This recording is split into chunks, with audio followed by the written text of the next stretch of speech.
அரசியலில் வந்து ஒரு கட்டத்துக்கு மேலே வளர்ச்சின்றது வந்து அடுத்தடுத்து வேறு முடிவுகள் எடுக்கணும். இவ்வளோ வருஷம் 75 வருஷம் கட்சி திமுகவே இன்றைக்கி 28%, 26% தான் நிற்கிது. 50 ஆண்டு கால அதிமுகவே 22%ல் நிற்கிது. அப்போ வளர்ச்சி வீழ்ச்சிலாம் மாறி மாறி வந்துட்டு தான் இருக்கும். இன்றைக்கி இருக்கிற நிலமையில் திமுக பொது எதிரி வச்சு இந்த பொது எதிரியை வீழ்த்துறதுக்கு நான் வந்து கொஞ்சம் முடிவெடுப்பேன். எனக்கு ஒரு 20-30 எம்எல்ஏ தேவை அப்படின்னு முடிவெடுத்து நகரும். இல்லைங்க நான் இப்படி தான் போவேன், இந்த அரசியல் தான் பண்ணுவேன்னா, தமிழ் தேசிய அரசியலுக்கு ஒரு வேல்யூ இருக்குது. ஆனால் தமிழ் தேசிய அரசியல் கொள்கை ரீதியாக அப்படிலாம் யாரும் ஏற்றுக்கிட்டுலாம் வரல. இன்னைக்கு விஜய்க்கு என்ன கொள்கை இருக்குன்னு ஜனங்க விஜய் பின்னாடி வராங்க. அவரு தான் திராவிடம் தேசியம் இரண்டும் எனது கண்கள் அப்படின்னு. அந்த ரெண்டுமே கண்ணிலே கிடையாது. 2 கண்ணுக்கும் கண்ணாடி போட்டுனுக்கிறாரு. அவருக்கு திராவிடமும் தெரியாது, தமிழ் தேசியமும் தெரியாது.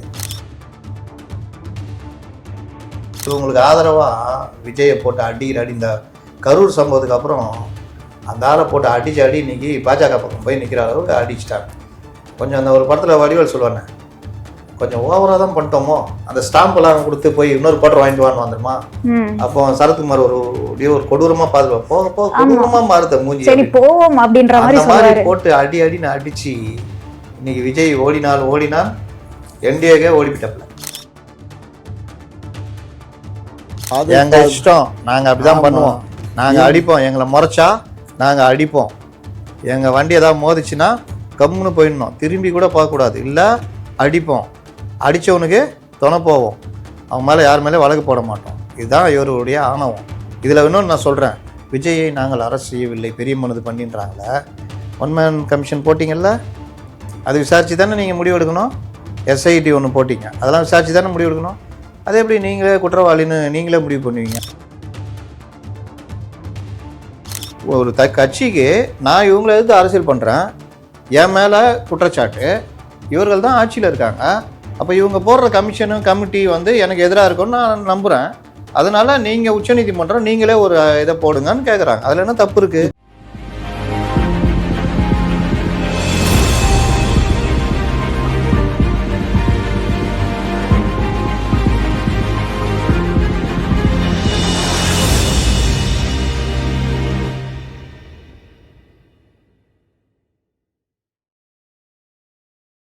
குக்கு செய்தி நேயர்களுக்கு வணக்கம். நான் உங்க தீபிகா. இன்றைய நிகழ்ச்சியின் சிறப்பு விருந்தினர்கள் திமுகவின் மூத்த முன்னோடி முனைவர் காமாட்சி நாயுடு அவர்கள் மற்றும் மூத்த பத்திரிகையாளர் முத்தலிஃப் அவர்கள். குக்கு செய்தி நேயர்களுக்கு மிக்க நன்றி. கிட்டத்தட்ட 56,000 சப்ஸ்கிரைபர் தாண்டி போயிட்டு இருக்கும். இதே போல தொடர்ந்து உங்களுடைய ஆதரவு அளிக்கவும். அது மட்டும் இல்லாமல் லைக் பண்ணுங்க, ஷேர் பண்ணுங்க, சப்ஸ்கிரைப் பண்ணுங்க. இருவருக்கும் வணக்கம்.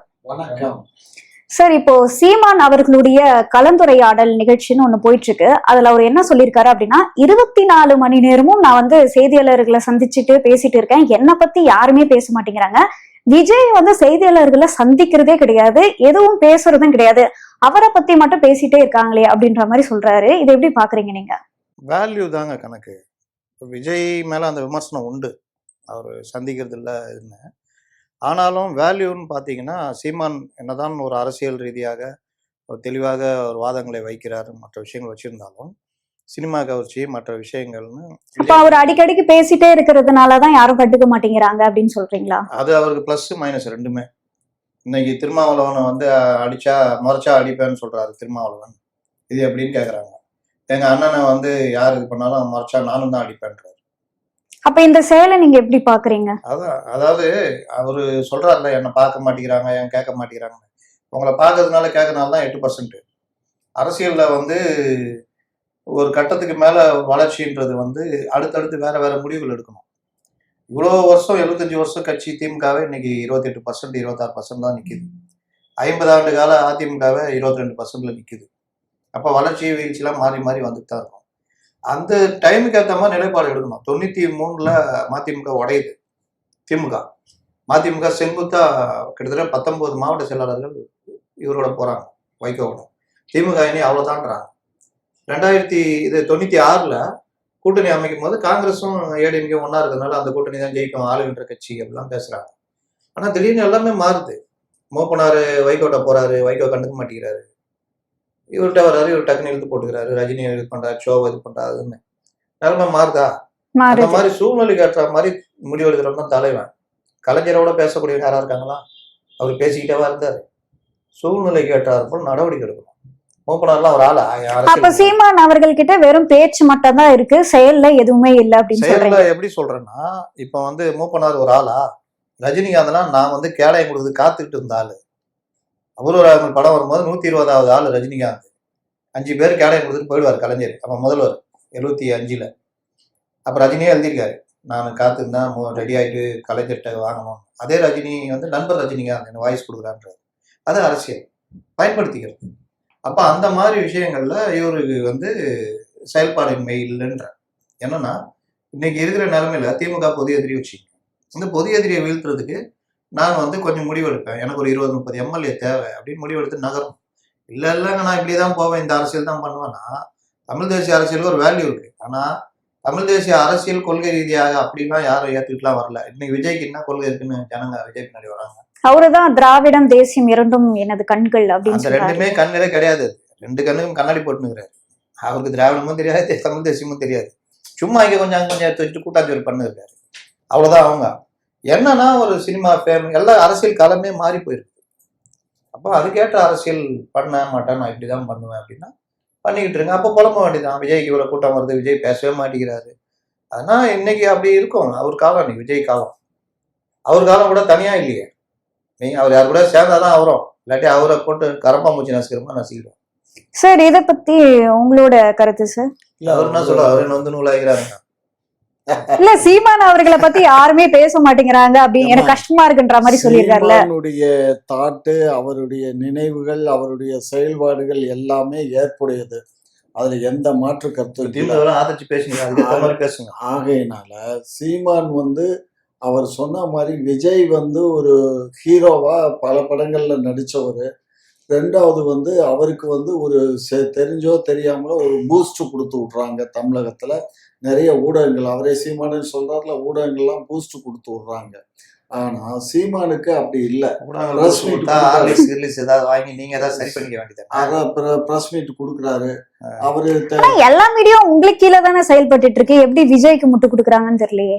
அப்படி இல்ல, விஜய்க்கு தான் இருக்கே தவிர எங்களுக்கு கிடையாது. நீங்க சும்மா தெரியாதனமா எங்களுக்கு. சார் நிறைய பத்திரிகையாளர்கள்லாம் என்ன சொல்றாங்கன்னா, கிட்டத்தட்ட ஒரு 700 மீடியாக்கள் வந்து இந்த யூடியூப் சேனல், சேட்டலைட் எல்லாம் சேர்ந்து 700 சேனல்கள் உங்களுக்கு ஆதரவா பேசுறதா சொல்றாங்களே. எவனோ போற போக்குல எவனோ இப்ப கொளுத்தி விட்டு போயிருக்கான்னு செல்லும்.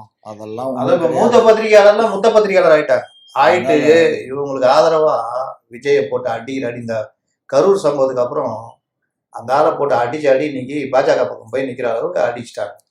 கொஞ்சம் அந்த ஒரு படத்துல வடிவேல் சொல்லுவாங்க, கொஞ்சம் ஓவரா தான் பண்ணிட்டோமோ, அந்த ஸ்டாம்ப் எல்லாம் கொடுத்து போய் இன்னொரு கோட்டர் வாங்கிட்டு வான்னு வந்துருமா. அப்போ சரத்குமார் ஒரு கொடூரமா பாதுகா போக போக கொடூரமா மாறுத மூஞ்சி. சரி போவோம் அப்படின்ற மாதிரி சொல்றாரு. போட்டு அடி அடின்னு அடிச்சு இன்னைக்கு விஜய் ஓடினால் என்டிஏக்கே ஓடிவிட்டாப்ல. சரி இன்னொரு விஷயமா வைக்கிறாங்க என்ன அப்படின்னா, அதுல வந்து செய்தி சேகரிச்சவங்க முழுக்க வந்து திமுகவுடைய ஆட்கள் தானே தவிர்த்து நிஜமான ஊடகவியலாளர்கள் கிடையாது அப்படின்னு சொல்றாங்களே. அப்படி சொல்லக்கூடாது. இதெல்லாம் வந்து ஊடகவியாளர், இப்ப இவர் இருக்காருன்னா இவர் ஊடகவியாளர்னு இல்லைன்னு சொல்ல முடியுமா? நான் கூட 2 பத்திரிகைக்கு ஆசிரியரா இருக்கேன். ஆனா நான் அதை வெளியில சொல்லல, புரியுதா?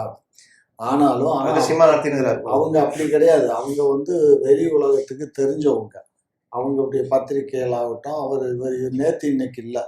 ஸோ ஆகையினால அவர் வந்து ஒரு பெரிய பத்திரிகையாளர். அதனால அவர் பேசலாம். இப்போ நாங்கள் வந்து யூடியூபர்ஸ் மட்டும் இல்லை, நான் பொலிட்டீஷியன். நான் வந்து சிறு வயசுலேருந்தே அரசியல் கற்றுக்கிட்டவன், அரசியல் பேசுகிறேன். இப்போவும் நான் சொல்கிறேன், பிஜேபி கூட விஜய் போனதுனால, என்டிஏ கூட்டணிக்கு போனதுனால, என்டிஏ கூட்டணி தமிழகத்தில் வெற்றி பெறுமா அப்படின்னா வெற்றி பெறாது. ஏன்னா வென்றிய கூட்டணியில இப்ப ஏற்கனவே வந்து திரு எடப்பாடி வந்து. சார் அது நீங்க எப்படி சார் முடிவு பண்ண முடியும் வெற்றி பெறுமா பெறாதான்னு? தேர்தல் வந்து மக்கள் ஓட்டு போட்டு அதுக்கப்புறம் தானே ரிசல்ட் வரும். அரசியல் நீங்க நினைக்கிறது இல்ல. என்னுடைய அரசியல் வந்து 72 அரசியல் 62ல இருந்து இன்றைக்கு வரலையும் நான் அரசியல் இருக்கேன். ஒவ்வொரு தேர்தலையும் எப்படி நான் சொன்ன கணிப்பு எப்பயுமே 2016ல திமுக ஜெயிச்சிரும்னு சொல்லி சொன்னாங்க. நான் இதே முதலமைச்சர்கிட்ட நான் சொன்னேன், 2016ல் நீங்கள் ஜெயிக்கிறது ரொம்ப கஷ்டம் அப்படின்னு. என்ன அப்படி சொல்கிறீங்க அப்படின்னாரு. பொறுத்திருந்து பாருங்க அப்படின்னு. அதனால 2021 மாதிரியா இப்போ இருக்கு. அதனால போட்டு அடிக்கிறாங்க. இப்போ வந்து நமக்கு வந்து எல்லாமே வந்து தலைகீழ மாறிட்டு இருக்கு. அரசியல்ங்கிறது வந்து எடுத்தோம் கவிழ்த்தோன்னு எல்லாம் அரசியல் பண்ணிட முடியாது. இப்ப இவ்வளவு நாள் விஜயை கூட கைது பண்ணாம வச்சிருந்ததுக்கு காரணம் என்னன்னா, விஜயை கைது பண்ணோம்னா நம்ம கட்சிக்கு நெகட்டிவ் ஆயிருமோங்கிற அந்த ஒரு ஃபீலிங் தான். அப்ப குற்றம் யாரு பண்ணாங்களோ அவங்கள கைது பண்ண மாட்டீங்க, உங்களுக்கு கெட்ட பேர் வந்துரும்னு பாப்பீங்களா? அது அப்படி முதலமைச்சர் அப்படி ஒரு நினைவு இருந்ததுனாலதான் யாதவ் அர்ஜுனையோ அல்லது அந்த பொதுச் செயலாளரையோ அவங்கள எல்லாம் கைது பண்ணாம விட்டதுக்கு காரணம் அதுதான். சார், நீங்களே குற்றச்சாட்டு வைக்கிறீங்க, 41 உயிர் விஜய் அவர்கள் காவு வாங்கியிருக்காரு, அவர் சும்மா விடக்கூடாதுன்னு சொல்றீங்க, அப்புறம் கைதும் பண்ண மாட்டீங்கன்னா எப்படி? இருக்கிற பிரச்சனை இல்ல, கைது பண்ண மாட்டோம்னா நாங்க என்ன நினைச்சோம்னா, நீதிமன்றத்தின் மூலியமா ஒரு நீதிமன்றத்துல இருந்து ஒரு உத்தரவை வாங்கி அதன் அடிப்படையில கைது பண்ணுவோம் அப்படிங்கிற எண்ணத்துலதான் நாங்க இருந்தோம். அதுக்காகத்தான் இன்னைக்கு இவங்க அதை சிபிஐக்கு எடப்பாடி இதுல தலையிட்டாரு. எடப்பாடியும் என்டிஏயும் தலையிட்டு அதாவது யாருமே இந்த வழக்கு போடலடா, அந்த இறந்து போனவங்க வழக்கு யாரும் போடல, அவங்க எல்லாம் அன்னன்னைக்கு கஞ்சிக்கே வழி இல்லாம இருக்கவே பேட்டி. சார், பாதிக்கப்பட்டவங்க கையெழுத்து போட்டதுனாலதான் அந்த வழக்கே போயிருக்கு உச்ச நீதிமன்றத்துக்கு. கையெழுத்து போட்டான், அதுக்கு 5 லட்சம் 10 லட்சம் வக்கீலுக்கு ஃபீஸ் கொடுத்தது யாரு? எடப்பாடி பழனிசாமி. அவர் கொடுத்துதான் போட்டது. அவர் ஒரு ஏழை மக்கள் ஆதரவு தெரிவிச்சிருக்காரு, காசு கொடுத்திருக்காரு. அதாவது ஒரு பழமொழி சொல்லுவான், அதாவது யாருக்கு இறக்கப்படுறான் அப்படின்னு சும்மா இறக்கப்பட மாட்டான், புரியுதா? ஏதாவது அதுல அப்ப நீங்களும் தான் அந்த 41 பேருக்கு இரக்கம் தெரிவிச்சிருக்கீங்க. அப்ப நீங்களும் அரசியல் ஆதாயத்தோட தானே இரக்கம் தெரிவிச்சிருக்கீங்க. அப்படிலாம் கேட்காதீங்க. தெரியாம செந்தில் பாலாஜி வழக்குல ஒருத்தர் பணம் கொடுத்து ஏமாந்தவங்க இங்க வழக்கு போடுறாங்க. லாஸ்ட்ல செந்தில் பாலாஜி பணத்தெல்லாம் நான் திருப்பி கொடுத்துட்டேன், நீதிமன்றத்துக்கு வெளியே நாங்கள் செட்டில் பண்ணிட்டோம், இந்த வழக்கை காஷ் பண்ணோன்னு காஷ் பண்ணிட்டாங்க. இதுல பாதிக்கப்பட்ட ஒருத்தர், நான் மெரிட்ல பாஸ் பண்ணேன், என்ன எடுக்கவே இல்லை, பாருங்க யாரையும் எடுத்திருக்காங்க அப்படின்னு மறுபடியும் உச்சநீதிமன்றம் போறாரு. உச்சநீதிமன்றத்துல இல்லைங்க ஐயா, இந்த மாதிரி எல்லாம் செட்டில் பண்ண வழக்கை முடிச்சு வச்சாச்சு, புதுசாக கலப்புறாரு அப்படின்றாங்க. அப்போ உச்சநீதிமன்றம் சொல்லுது, என்ன இது அரசு வேலை சம்மந்தப்பட்டது, அரசு அதிகாரிகள் எல்லாம் சம்மந்தப்பட்டிருக்காங்க, இந்த வழக்கை எப்படி நீங்க முடிச்சு வைப்பீங்க, அதெல்லாம் முடிக்க முடியாது அப்படின்னு வழக்குக்கு மறுபடியும் உயிர் கொடுக்குறாங்க. இந்த நேரத்துல இந்த பணம் கொடுத்து ஏமாந்த பையனுடைய அப்பா ஒருத்தர், அவர் வழக்கு போடுறாரு. எவ்வளோ 2 லட்ச ரூபா கொடுத்து ஏமாந்தவர் உச்சநீதிமன்றத்தில் வழக்கு போடுறாரு. என்னன்னா, நான் புகார் கொடுத்தது இந்த பணம் என்கிட்ட வாங்கினவங்க மேலதான் நடவடிக்கை எடுக்கணும், நீங்க செந்தில் பாலாஜி மேல எடுக்கிறீங்க, நியாயம் இல்லைன்னு. அவருக்கு ஆதாரம் புகழ்பெற்ற வழக்கறிஞர் முகுல் ரோத்தகி. அன்னைக்கு ஜட்ஜி கேட்கிறாரு, முகுல் ரோத்தகி இவருக்கு நீங்களா அப்படியா அப்படின்றாரு. அதோட அர்த்தம் என்னன்னா, உங்க ஃபீஸ் என்ன, இவர் 2 லட்ச ரூபா கொடுத்து ஏமாந்தவரு செந்தில் பாலாஜிக்கு ஆதரவா பேசுறாருன்னா எப்படி அப்படின்ற மாதிரி. இப்ப அதுக்கு என்ன சொல்லுவாரு இவரு? அவர் ஏழை தானே, கண்டிப்பா பணம் கொடுத்த விக்டிம் அவர் ஆதரவா எப்படி சுப்ரீம் கோர்ட் வர முடியும்? அதுவும் திமுகவுடைய தூண்டுதல் இல்லாம அவர் எப்படி பேச முடியும்னு சொல்லி கேக்குறாரு. ஏமா, அது திமுகவுக்கும் அதுக்கு சம்பந்தம் இல்லமா. அவரு செந்தில் பாலாஜி பாதிக்கப்பட்டவர், அவரு அதை தன்னுடைய உண்மை தன்மையை தெரியப்படுத்தணுங்கிறதுக்காக அவர் பண்ணிருப்பாரு. அதே ஒரு ஏழை குடும்பத்தை சேர்ந்த ஒரு ஆளுதான், அவருக்கு மட்டும் எப்படி அந்த வக்கீலுக்கு 2 லட்சம் ரூபாய் ஃபீஸ் கொடுக்க முடியுது? 30 லட்சம். நாங்க எங்களுக்கு அது சம்பந்தம் இல்லம்மா. அது அவரு செந்தில் பாலாஜியுடைய சம்பந்தம் இல்ல. செந்தில் பாலாஜி செந்தில் பாலாஜி அவரு வேணா பண்ணிருக்கலாமே தவிர, நாங்க அந்த வழக்குக்கு அவருக்கு எந்த விதமான சப்போர்ட்டும் நாங்க பண்ணல. நாங்க தானே குற்றச்சாட்டு வச்சதே, அதனால நாங்க ஒன்னும் அவருக்கு சப்போர்ட் பண்ணல. அப்புறம் சிறையில அதுக்கும் இதுக்கு இல்லாத மந்திரியா வச்சிருந்தீங்க.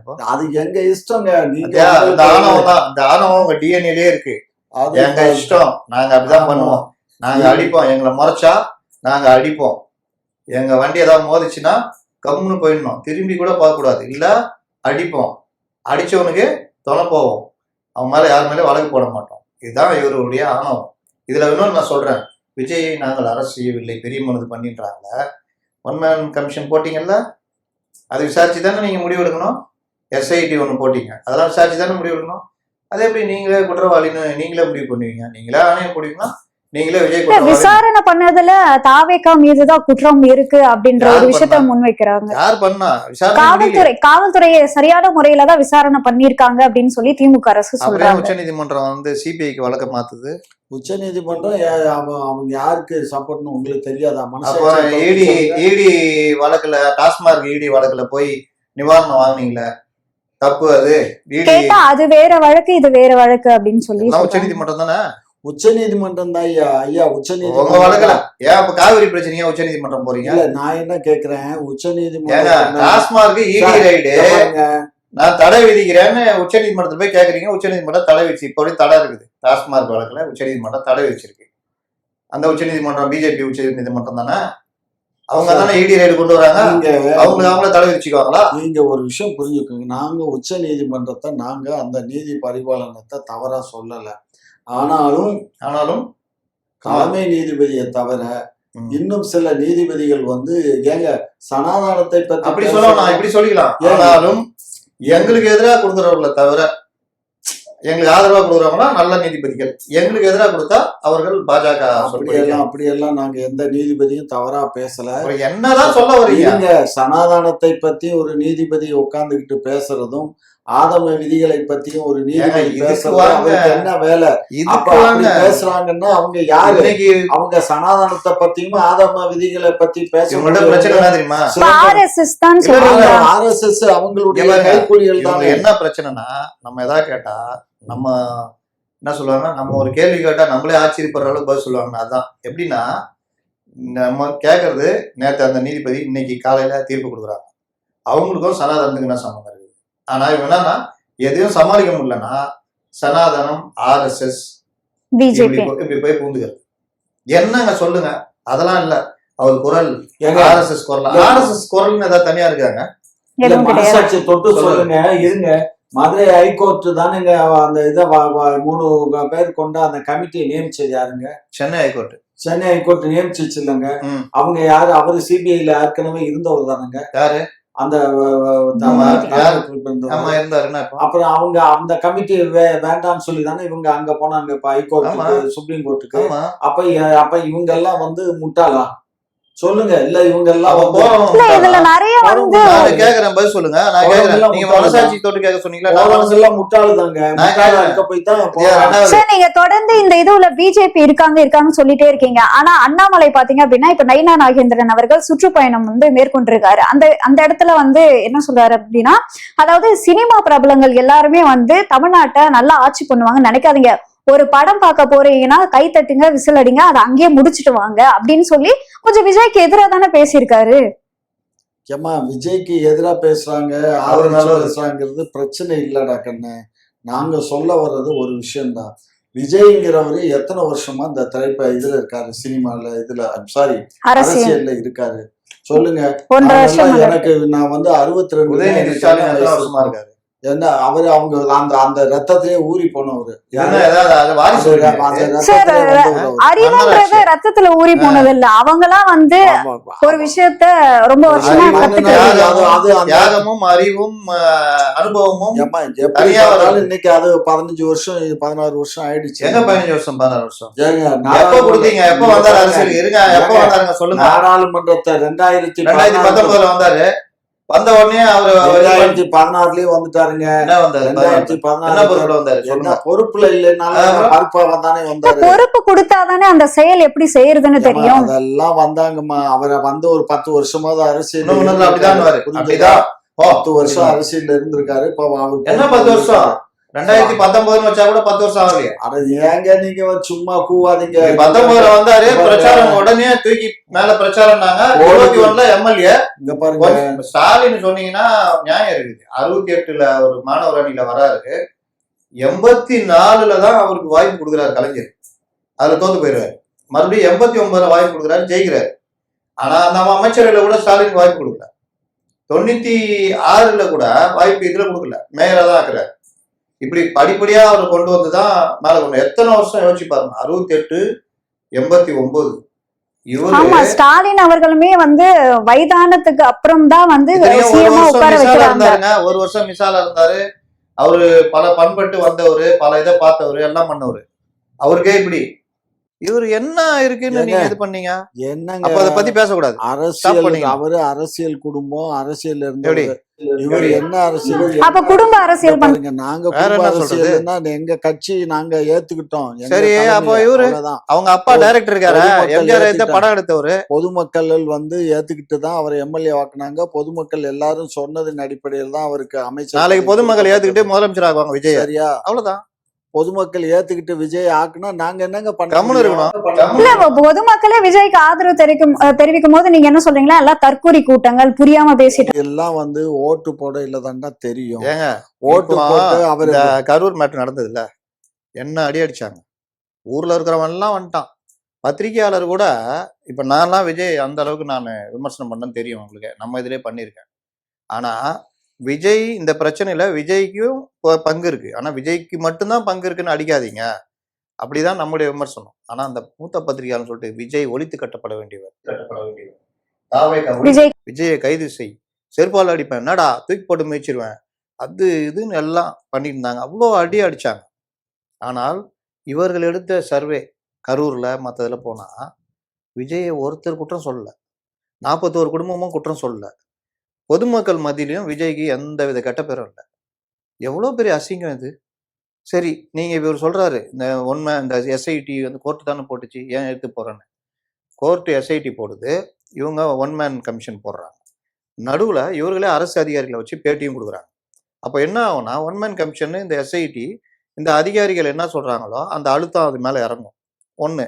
ரெண்டாவது, ஒரு கட்சிக்கு நான் இவங்களை எதிர்த்து அரசியல் பண்றேன், என் மேல குற்றச்சாட்டு, இவர்கள் தான் ஆட்சியில் இருக்காங்க, அப்ப இவங்க போடுற கமிஷனும் கமிட்டி வந்து எனக்கு எதிராக இருக்கும்னு நான் நம்புறேன், அதனால நீங்க உச்சநீதிமன்றம் நீங்களே ஒரு இதை போடுங்கன்னு கேட்குறாங்க. அதுல என்ன தப்பு இருக்கு? இப்ப சிபிஐ மட்டும் ஒன்றிய அரசுடைய கண்ட்ரோல்ல இல்லாம சுப்ரீம் கோர்ட் கண்ட்ரோல். அதுக்குத்தான் சுப்ரீம் கோர்ட் என்ன பண்ணுது, சிபிஐ விசாரிங்க, நாங்க ஒரு ஓய்வு பெற்ற நீதிபதியை போடுறோம், அவரு வந்து 2 IPS அதிகாரியை தமிழ்நாட்டில இருந்து எடுத்துக்கிட்டோம், அந்த அதிகாரி தமிழர்களா இருக்கக்கூடாது, அந்த 2 அதிகாரிகள் பிளஸ் இந்த நீதிபதி இவங்கள்ட்ட மாசம் என்ன பண்றீங்கன்னு ரிப்போர்ட் சப்மிட் பண்ணுங்க. அப்ப என்ன ஆகுது, உச்ச நீதிமன்றம் நேரடியா கண்காணிக்குது. நீங்க என்ன பண்றீங்க, இவரு பாருங்க டிஎன்ஏ மறுபடியும் டிஎன்ஏ தேடி ஓடுறாங்க, அவரு அவங்க அப்பா அவங்க பொண்டாட்டி புருஷனும் 8 வருஷமா பிரிஞ்சிருக்காங்க, இவரு வந்து கையெழுத்தே போடலன்னு சொல்றாரு, இதை வச்சுக்கிட்டு இன்னைக்கு பேட்டி கொடுக்குறாரு வில்சன். இதனால மறுபடியும் நாங்க சீராய் போட்டிருக்கோம், அதுவும் ஏமாத்தி கையெழுத்து. உண்மையா பொய்யா வரேன், சும்மா அந்த விஷயம் உண்மையாகவும் பொய்யாகவும் எதுவாக வேண்டுமானாலும் இருக்கலாம். ஆனால் வழக்கு போட்டதுல தாவேகாவும் மனுதாரரு, ஜிஎஸ் மணியும் மனுதாரரு, இப்ப இவங்க எல்லாரும் இருக்க வச்சுதான் ஆராய்ஞ்சுதான் அவங்க சிபிஐ கொடுக்குறாங்க. இதுல அவங்க 2 பேரு. இன்னொன்னு சொல்றேன், அந்த 8 வருஷமா பிரிஞ்சிருக்கிறவருடைய குழந்தை தான் இறந்து போயிருக்குது, அவர் பிரிஞ்சிருக்கார சேர்ந்துரு அவங்க சொந்த விஷயம், ஆனா குழந்தைக்கு அப்பா அவரு, சட்டம் அப்படிதான் பார்க்கும், குழந்தைக்கு அப்பா இந்த வழக்குல போட்டிருக்காரு. அது இன்னொருத்தர் சொல்றாருல்ல, அது என்னன்னு தெரியாது. இன்னொரு நீதிமன்றம் நீங்க என்ன சொல்லுது, மனுவா தாக்கல் பண்ணுங்க, 8 வாரத்துக்குள்ள நாங்க விசாரிக்கிறோன்றாங்க. ஒண்ணு. இதுல நாங்க எல்லா தரப்பையும் விசாரிச்ச அடிப்படையில தான் நாங்க சிபிஐ விசாரணைக்கு உத்தரவிட்டு இருக்கோம்னு சொல்றாங்க. அதனால இதுல எதுவுமே பண்ண முடியாது. இன்னைக்கு கிட்டத்தட்ட என்ன டே, இன்னைக்கு அந்த சம்பவம் நடந்த எப்படியும் ஃபெயிலியர் டே. 8வது வழக்குங்க இது, சிபிஐக்கு மாத்துறது 8வது வழக்கு. எவ்வளோ கவர்மெண்ட், நான் என்ன சொல்றேன், முதல்வர் நல்லவராக இருக்கலாம், முதல்வர் வந்து ஒரு பாசமுள்ளவராக இருக்கலாம், எல்லாம் இருக்கலாம், தனக்கு கீழே உள்ள அதிகாரிகளுடைய தவறுகளால ஒவ்வொரு நாளும் நம்ம உச்சநீதிமன்றத்தை கேட்குது, என்ன நினைச்சுக்கிட்டு இருக்கிறீங்க, ஒவ்வொரு விஷயத்துக்கும் நீங்க வர்றீங்க அப்படின்னு கேட்குறாங்க. அந்த மாதிரி காவல்துறை மற்ற விஷயங்கள் முன்னே 8 வழக்குல சிபிஐ விசாரணைக்கு போட்டிருக்காங்க. இதெல்லாம் டக்குன்னு அதிகாரிகளை மாத்தி என்ன நினைச்சேன்னு சொல்லிட்டு ஒழுங்காது நாங்க போய் அவமானம் பண்ணணுமா அப்படின்னு கேட்கணும். இன்னொன்னு, நீங்க மற்றவங்க பண்ற தப்பு இவர் தலையில விடியுது, சிஎம் தலையில. நாளைக்கு இவர் ஆட்சிக்கு வராம போறதுக்கு இவர்கள் பண்ற தவறுலாம் காரணமா அமையும். யார் வீட்டுல உட்கார போறா, சொந்த சூனியம் வச்சுக்கிறது. நீங்க பண்ற தவறுகள்லாம் நீங்க தான் வீட்டுல உட்கார போறீங்க. இந்த அதிகாரி அவன் அடுத்த எடப்பாடி பழனிசாமி வந்தா அங்க போயிடுவான். இன்னைக்கு திருமாவளவன் இந்த விவகாரம், இந்த விஷயம் உடனடியாக அந்த விடுதலை சிறுத்தைகள்ல ஒரு 4 பேரை கைது பண்ணியிருந்தா இந்த பிரச்சனை ஒரு பெருசாவாது. திருமாவளவன் எனக்கு என்ன தப்பு வந்து வழக்கறிஞர் மேல. நீங்க அந்த விஷுவல் பாத்தீங்களா, நீங்க சொல்லுங்க. எனக்கு வந்து வேணும்னே திருமாவளவன் கார் கூட வேணும்னு முதல்லங்க, நீங்க ஸ்பீட் பிரேக்கர் ஏறி இப்படி இறங்கும் போது லைட்டா நம்ம அந்த ஸ்லோ பண்ணும் போது லைட்டா தட்டிடுது, தட்டின உடனே யாருமே நம்மளை வண்டி இடிச்சா என்ன பண்ணுவோம், திரும்பி பார்ப்போம். ஒருத்தர் இடிச்ச ஒரு சாரிங்க என்னாருன்னா சில சமயம் கம்முன்னு போயிடுவோம், சில பேர் பார்த்து வாயா சாரி சொல்ற அப்படின்வாங்க. இவர் திரும்பி பார்க்குறாரு, காருக்குள்ள என்ன சைன் பண்ணான்னு தெரியல, வண்டியை விட்டு கீழே இறங்கி போறாரு, கிட்ட போறாரு, திருமாவளவன் உள்ள உட்காந்துருக்காரு. உடனே பிஎஸ்ஓ ஓடி வந்து இவரை போன்றாரு. இன்னொரு வழக்கறிஞர் கோட்டு போட்டிருக்காரு, வயதானவர், அவரும் தம்பி தலைவர் இது பாப்பாட்டுறாரு. இவரும் வந்து வண்டி எடுக்க வராரு, வண்டி சாவி எல்லாம் போடுவார் பாருங்க. அடிச்ச உடனே நீங்க நம்மளே இருந்தாலும் என்ன பண்ணுவோம், அடிச்சா எதுக்கு அடிக்கிற, நான் தான் வண்டி தான் எடுக்கிறேன்ல அப்படின்னு தான் சொல்லுவோம். இன்னும் 2 பேர் அடிக்கிறாங்க. ஒருத்தர் வண்டியை பிடிச்சி தள்ளி விடுறாங்க. திருமாவளவன் எதிரில் தான் அந்த வண்டி போய் நடு ரோட்டில் போய் விழுது. அதுனா இவங்க வாங்கி கொடுத்த வண்டியா? அவருடைய உழைப்பில் வாங்கின வண்டி தானே. அந்த வண்டியை சேதப்படுத்துறவங்களுக்கு தான் நியாயம் இருக்குது. ஒரு வழக்கறிஞரே வந்து தாக்கியிருக்காங்க. அப்போ சாமானிய மக்களுக்கு ஏங்க கோர்ட் வாசல்ல நடக்குதுங்க, ஹைகோர்ட் வாசல் நடக்குதுங்க. இவ்வளவு விஷயம் நடக்குது. அவர் அடித்தாலாம அவர் போலீஸ்காரரை பார் கவுன்சிலுள்ள தள்ளிட்டு போயிடுறாரு. இதை செய்தியா வெளியிட்ட செய்தியாளருக்கு மிரட்டல், அந்த செய்தி இது பண்றது, அப்புறம் வீடியோ போட்ட அண்ணாமலைக்கு எல்லார் மேலேயும் புகார் கொடுத்து சதி நடந்திருக்கிறது. சாதாரணமா பார்த்தா அதுல ஒரு சின்ன ஒரு ஆக்சிடென்ட். நீங்க திருமாவளவனா ஏன்பா தம்பி, நிறுத்திங்கயா, எதுக்கு அடிக்கிறீங்க, போங்க இந்த வண்டி எடுத்து கூட அவர்கிட்ட, தம்பி சாரிப்பா மனசுல எதுவும் வச்சுக்காத, கிளம்புப்பா, முடிஞ்சிச்சுங்க கதை. ஆனா ஒரு தலைவர் அவரு, நான் பார்த்த திருமாவளவன் இவர் இல்லைங்க. அவ்வளோ ஒரு மென்மையானவர், அவ்வளோ ஒரு நிதானமானவர். ஒடுக்கப்பட்ட மக்களுக்கு தானே போராடுறீங்க. ஒடுக்கப்படுறதும் இந்த தன்மை தானே. இப்போ திமுக கூட கூட்டணி வச்சதுனாலதான் இந்த மாற்றம் அப்படின்னு சொல்றீங்க. ஏங்க ஆட்சி அதிகாரத்துல இருக்கிறது தானேங்க. நீங்க எம்பி, உங்களுக்கு 2 எஸ்கார்டு வண்டி இருக்குது, உங்க கூட எல்லாம் இருக்காங்க. இன்னை வரைக்கும் நடவடிக்கை இல்லைங்க, காவல்துறை நடவடிக்கை இல்லை. இப்போ இது எப்படி ஆகணும், சட்டம் ஒழுங்கு பிரச்சனையா மாறிட்டே போதா? இது நடவடிக்கை இல்லாத மட்டும் இல்லை, இவர் அதை நியாயப்படுத்தி பேசுறாரு. முதல் நாள் கொஞ்சம் சாஃப்டா பேசுறாரு, மறுநாள் என்ன பண்றாரு, முறைச்சா அடிப்போன்றாரு. நீங்க இது எல்லாமே யாருக்கும் கெட்ட பேர் போய் முடியும்? எல்லாமே முதல்வர் ஸ்டாலினுக்கு தான் கெட்ட பெற முடியும். பாரியா இவங்க இருக்கிற தைரியம் தான் இவங்களாம் ஆடுறாங்கன்னு போய் முடியும். இன்னைக்கு வக்கீல்கள் போராட்டமா மாறிடுச்சா? நாளைக்கு அவர்கள் இதுக்கு எதிர்த்து போராடுறாங்கன்னா இது அப்படியே கிளாஷ் ஆகுமா ஆகாது? அப்ப ஸ்டாலின் அவர்கள் இவரை கண்டிச்சிருக்கணும். வேற என்னங்க பண்ணோம்? ஏங்க என்னங்க பிரச்சனை? அவங்க என்ன சொல்றாங்கன்னா அவங்க ஜஸ்ட் கூட்டணியில மட்டும் தானே இருக்காங்க அப்படின்ற. இந்த பிரச்சனையை இப்படி பேசுறீங்களாங்க, தேவையில்லாத சர்ச்சையை உருவாக்குதா? இது ஆட்சிக்கு தானே கெட்ட பேரு. கூட்டணியில இருக்கீங்க, போலீஸ் நடவடிக்கை எடுக்கல. இன்னொன்னு ஏன் நடவடிக்கை எடுக்கல சொல்லுங்க. அவரை கூப்பிட்டு திட்ட வேணாம், எதுவும் பண்ண வேணாம். சட்டப்படி என்ன நடக்கணும்? ஒரு மனிதனை 5-6 பேர் அடிக்கிறாங்களா இல்லையா? அந்த வண்டியை சேதப்படுத்துறாங்களா இல்லையா? அப்ப திருமாவளவன் அவ்வளோ ஒரு அந்த இதுக்கெல்லாம் அப்பாற்பட்டவரா? ஆண்டான் அடிமை சொல்லுவாங்கல்ல, எதை எதிர்த்து அவர் போராடுறாரு? கொத்தடிமைத்தனம், தீண்டாமை தான். ஆண்டை எப்படி இருப்பாங்க? நிமிந்து பார்க்கக்கூடாது. தெருவுக்குள்ள வந்தீங்கன்னா பேசுனா நிமிந்து பார்க்கக்கூடாது, கீழே தான் பார்த்து பேசணும். கண்ணோட கண்ணு பார்த்தீங்கன்னால அடிப்பாங்க. செருப்பு போட்டு போகக்கூடாது. இந்த மாதிரிலாம் இருந்த காலம் உண்டு இல்லை? அதை எதிர்த்து போராடி வந்ததுதான். அப்போ நீங்க அதை எதிர்த்து போராடிக்கிட்ட உங்களை முறைச்சு பார்த்தா அடிப்போம்னா அதோடைய என்ன தன்மை சொல்லுங்க. நான் கேட்கல, அண்ணாமலை கேட்கிறாரு. சார் இந்த ஒரு பேச்சு எல்லாருமே வந்து இவர் பேசுனது சரியே கிடையாது, முறைச்சு பார்த்தா அடிப்பேன் அப்படின்னா இது என்ன அர்த்தம் அப்படின்னு கேக்குறாங்க. ஏற்கனவே நம்ம ஏர்போர்ட் மூர்த்தி மேலாம் என்னமாச்சு அது மாதிரி தான்மா. அதாவது இதுல என்னன்னா எங்களுக்கு ஒரு என்ன ஆச்சுன்னா அவர் மீதும் தவறு இல்லைன்னு எல்லாருக்குமே தெரியும். இருந்தாலும் அவர் மீது குண்டர் சட்டம் பாய்ந்திருக்கு. இதை விட அவரை பத்தி புகார் கொடுக்க போறாங்க கமிஷன் ஆபீஸ்ல. அங்க என்ன பத்திரிகையாளர் கூட்டு வச்சுன்னா சொல்றாங்கன்னா, அவர் முதல்ல கத்தி தூக்கிட்டு வந்தாரு, அப்புறம் இவர்கள் தற்காப்புக்காக தாக்குனாங்கன்றாரு. பத்திரிகையாளர் திருப்பிட்டு கேட்குறாங்க, ஏங்க விஷுவலாகவே இருக்குது, நாங்களும் அங்கே இருக்கிறோம், வந்தோன்னா அவரை தாக்குறாங்க. அதுக்கப்புறம் தான் அவர் வந்து திருப்பி தாக்குறதுக்கு தண்டகிற பேனா கத்தி எடுத்து போய் தாக்குறாரு. இதில் முதல் தாக்குதல்னு பார்த்தீங்கன்னா உங்கள் சைடு தானுங்க வருது. கம்பு வச்சு தாக்குறீங்கன்னா நீங்கள் எப்படி சொல்லுவீங்க?